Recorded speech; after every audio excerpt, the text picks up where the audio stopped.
Cheers.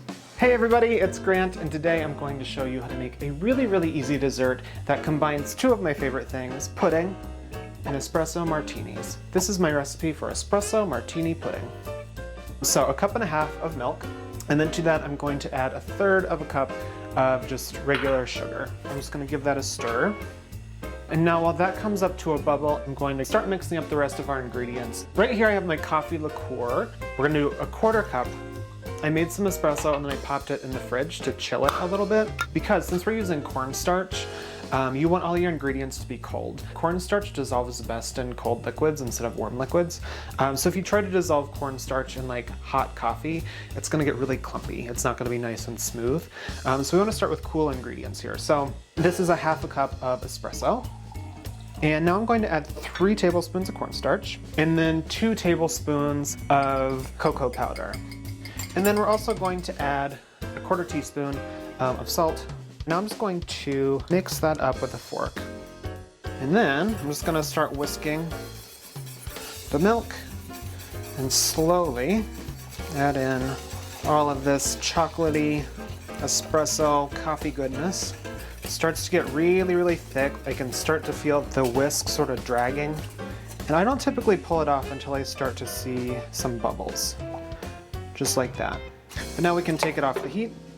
All right, so before we put our pudding into the refrigerator, I want to strain it, but I want to show you a really cool trick. If you've ever used like a strainer over a bowl like this always happens to me where it's like, boop, it just constantly falls in. When you put your strainer right over top of your bowl and then you just, it's not going anywhere.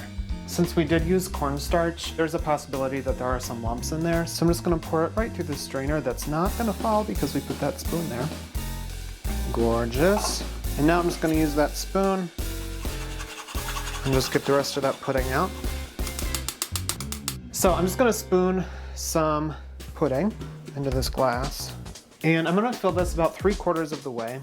Pudding has a tendency to get a little skin over the top, which is fine. It's completely edible. It's just a little unappealing. But to prevent that, what you can do is put plastic wrap on top of the pudding. So it's kind of hard to get like plastic wrap on top of something without it getting all over the place. So I'm gonna put it onto a little cup, and then you can just put that right on top, touching the pudding. And then it's a little bit easier to just kind of get everybody else down into place. So now you can remove that cup, press all the way to the edge. So I'm gonna pop these into the fridge, and then I'm gonna show you how to make the coffee foam topper for on top. So we're doing equal parts instant espresso powder, 2 tablespoons of that, 2 tablespoons of sugar, and then 2 tablespoons of water. Just whisk it up. And we're doing that until it kind of doubles in volume, which doesn't take very long. All right, so this is what our whipped coffee should look like. It should be really shiny. If you lift it up, it should just have like nice ribbons.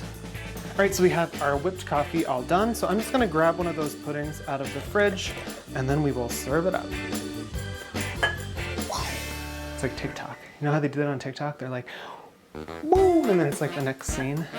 So here is our pudding all chilled. I'm just gonna remove this from the top.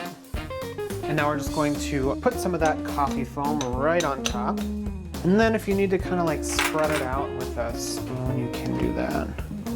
So I'm just going to give it a little dust of cocoa powder. There is our espresso martini pudding.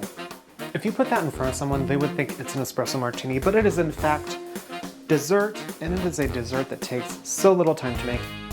Cheers.